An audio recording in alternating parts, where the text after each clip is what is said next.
Hi viewers, welcome to Mahamax. మనతో పాటు అనురాగ్ కులకర్ణి గారు ఉన్నారనమాట. First of all congratulations Gaddar award వచ్చినందుకు. సో ఆయన అడిగి తెలుసుకుందాం, ఆయన ఎలా ఫీల్ అవుతున్నారు ఏంటనేది. హాయ్ అండి. హాయ్ అండి. First of all congratulations. So ఎలా అనిపిస్తుంది? Thank you so much. I feel really honoured. అంటే మన రాష్ట్రంలో ఇది చాలా అరుదైన గౌరవం కాబట్టి I thank the government of Telangana and also the jury of Telangana Gaddar film awards. So చాలా సంతోషంగా ఉంది. అంటే ఇప్పుడు మనం కష్టపడినప్పుడు ఇలాంటి గుర్తింపు వస్తే ఇంకా ఎక్కువ కష్టపడి ఇంకా మంచి పని చేయాలన్న ఒక మోటివేషన్ వస్తుంది. So I really feel glad about it.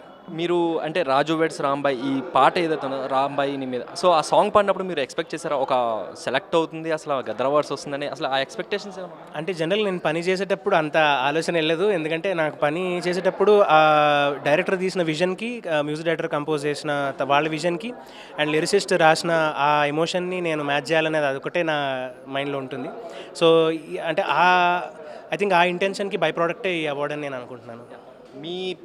మీ సింగింగ్లో మేము చాలా సాంగ్స్ విన్నాము, ఇప్పటికి స్టిల్ ఇంకా లూప్లో వింటూ ఉంటాం కొన్ని సాంగ్స్ అనేది. సో ఇలాంటివన్నీ అంటే ఎవరైనా మిమ్మల్ని మీట్ అయ్యి వచ్చినప్పుడు మీ సాంగ్స్ మేము వింటూ ఉంటాము, చాలా బాగుంటుంది మీ వాయిస్ అని చెప్పి, ఒక వాయిస్కి ఒక ఫ్యాన్ బేస్ ఉంటాం అనేది it's a great thing. So అప్పుడప్పుడు మీకు అట్లా వచ్చి చెప్పినప్పుడు ఎలా అనిపిస్తుంది? డెఫినెట్గా అంటే ఇప్పుడు ఎన్నో సంవత్సరాలు కష్టపడి సంగీతం నేర్చుకొని ఆ ప్రాక్టీస్ చేసేదిగా దీనికోసం కాబట్టి ఐ ఫీల్ వ్యాలిడేటెడ్ అనమాట. చాలా అంటే సార్థకంగా అనిపిస్తుంది. సో నా ఇంటెన్షన్ కూడా అదే. అంటే ఇప్పుడు ఎప్పుడైనా చాలా అంటే స్ట్రెస్లో ఉన్నప్పుడు, చాలా కష్టాలు ఉన్నప్పుడు మన పాట వింటే వాళ్ళు ఏమైనా రిలీఫ్డ్గా ఫీల్ అవుతే ఇంకా ఐ ఫీల్ అంటే జస్టిఫైడ్ ఫర్ దాట్. జనరల్గా మాకేంటంటే మీ సాంగ్స్ విని మేము కూల్ డౌన్ అవుతూ ఉంటాం అయితే స్ట్రెస్లో ఉన్నప్పుడు. సో మీరేం చేస్తారు? మీరు మీ సాంగ్స్ వింటారా రాయల్స్ అదర్స్? లేదు, నేను నా సాంగ్స్ అస్సలు వినను. నేను ఇంకా అంటే కీప్ సర్చింగ్. అంటే ఒక్క కైండ్ ఆఫ్ మ్యూజిక్ అని కాదు, నాకు సీజనల్గా చేంజ్ అవుతూ ఉంటుంది. సో రకరకాల.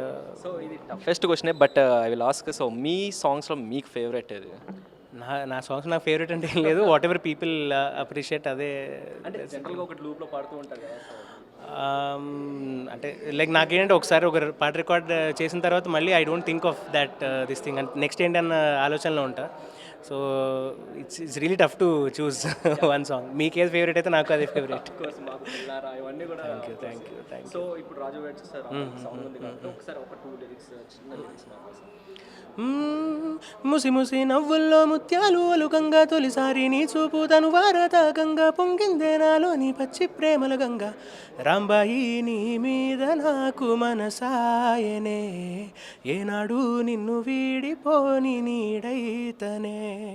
రాంబాయి నీ మీద నాకు మనసాయనే, మదిలోనా నిన్ను వీడిపోని నీడైతనే. థ్యాంక్ యూ సో మచ్ అండి. Thank you so much. Thank you.